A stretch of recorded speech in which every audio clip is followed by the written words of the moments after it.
کہ جب ایسے عظیم مولا کے ہم بندے ہیں نا تو پھر چھوٹے چھوٹے معاملات میں گھبرایا نہ کریں.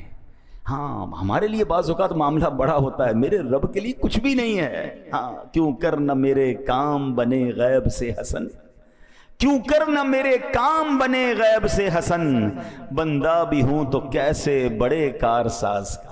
اس عظیم مولا کا بندہ ہو کر پھر ہم گھبراتے ہیں، پھر ہم ٹینشن میں آ جاتے ہیں، پھر ہم دنیا والوں کے چکر لگاتے ہیں. زندگی کا ایک اصول بنا لیں، اپنے کام سپرد کریں اپنے رب کے. پرابلم میں آ گئے کہ اللہ مالک ہے، وہ اللہ ہے ہی، جب مالک ہی وہی ہے، کریم بھی وہی ہے، خالق وہی ہے، اس پوری کائنات کو چلا رہا ہے، تو میرے پرابلمز اس کے لیے کچھ بھی نہیں ہے.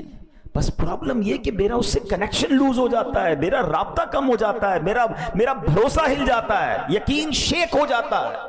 اب یقین کریں جس کا رب پر بھروسہ مضبوط ہو جائے نا، اس کے کام کیسے غیب سے بنتے ہیں. کچھ لوگ پریشانی میں ہوں گے، قرضے میں ہوں گے، کسی ڈیفیکلٹی میں ہوں گے، گھبرا جاتے ہیں اور جناب بڑے پریشان ہو جاتے ہیں، ڈپریشن میں چلے جاتے ہیں. اب 2-3 باتیں سنیے گا. جو اللہ پر بھروسہ رکھتے ہیں نا، اللہ سے مدد مانگتے ہیں، دیکھو ان کے کام کیسے بنتے ہیں. خادم رسول حضرت انس بن مالک رضی اللہ عنہ فرماتے ہیں، نبی پاک علیہ الصلوۃ والسلام نے فرمایا ایک صحابی بہت متقی اور پرہیزگار تھے، تجارت کیا کرتے تھے، ایک ملک سے دوسرے ملک مال لے جاتے تھے، دوسرے ملک سے مال لے کر آتے تھے. دوران تجارت سفر پر روانہ ہوئے تو ایک جنگل سے جانا گزر ہوا، تو ایک شخص آیا، اس نے جنگی لباس پہنا ہوا تھا، ہاتھ میں تلوار تھی، اور آپ کا سارا سامان لے لیا تجارت کا اور کہا قتل ہونے کے لیے تیار ہو جاؤ. یہ سن کر صحابی نے کہا کہ مال تم نے لے لیا ہے، سارا مال لے لو، مجھے قتل کیوں کر رہے ہو، مجھے جانے دو. تو کہا میں تمہیں مال بھی تمہارا لوں گا اور تمہیں قتل بھی کر دوں گا. وہ جو شخص تھا، ڈاکو جو تھا، وہ بڑا ظالم تھا.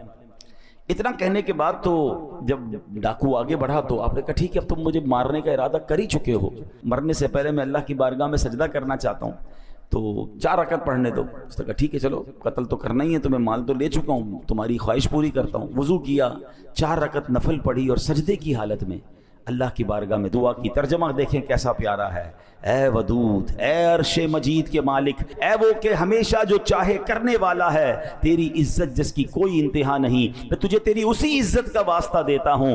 اے ایسی بادشاہت کے مالک جس پر کوئی دباؤ نہیں ڈال سکتا، وہ نور جس سے تیرا عرش روشن ہے، میں تجھے اسی نور کا واسطہ دیتا ہوں. اے میرے پروردگار مجھے اس ڈاکو کے شر سے محفوظ فرما. اے مدد کرنے والے میری مدد فرما، اے مدد کرنے والے میری مدد فرما، اے مدد کرنے والے میری مدد فرما. صحابی رسول نے گر گڑا کر 3 بار یہ دعا پڑھی. ابھی دعا سے فارغ نہ ہوئے تھے، اچانک ایک گھڑ سوار آئے، ان کے ہاتھ میں بھی تلوار ہے. اس ڈاکو کا کام تمام کیا، اس کو جناب مار کر اب وہ واپس جانے لگے. تو اب جب وہ گھڑ سوار جو آئے تھے، صحابی رسول کہتے ہیں آپ کون ہیں، اس جنگل میں کہاں سے آ گئے، میری مدد کیسے کی آپ نے؟ اللہ اکبر. گھڑ سوار کہتے ہیں میں اللہ کے فرشتوں میں سے ایک فرشتہ ہوں، 4تھے آسمان سے آپ کی مدد کے لیے آیا ہوں.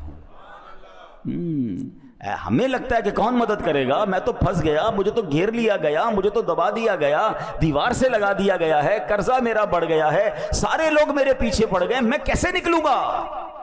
ہم کیوں بھول جاتے ہیں؟ کیوں کر نہ میرے کام بنے غیب سے حسن، بندہ بھی ہوں تو کیسے بڑے کارساز کا. پہلے یہ مانو تو صحیح میں اللہ کا بندہ ہوں، یہ ساری دنیا میرے خلاف ہو جائے، اگر رب کی مدد میرے ساتھ ہے تو کوئی کسی کا کچھ بگاڑ نہیں سکتا ہے. وَتُعِزُّ مَن تَشَاءُ وَتُذِلُّ مَن تَشَاءُ. ہمارا پرابلم یہ ہے ہم سب کے پاس جاتے ہیں، ہم رب کے پاس نہیں جاتے.